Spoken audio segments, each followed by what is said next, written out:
Evening সবাইকে। দিদি বাড়ি এসেছি, দেখো সন্ধ্যার টিফিন দিদিরা এগরোল বানাচ্ছে।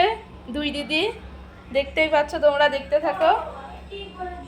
দেখতে পাচ্ছ কত বড় গোল করেছি। মেলায় আমরা এগরোল খাবো না, বাড়িতেই বসে খাচ্ছি, বুঝলে বন্ধু? চলে আসো, কিনে খাবে। মাছ এই যে এগরোল বানাচ্ছি তো।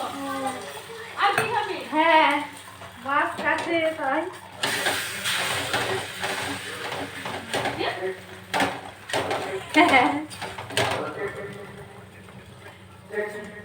হ্যাঁ, সব ফটোই ছাড়ে যদি একটু ইয়ে হয়।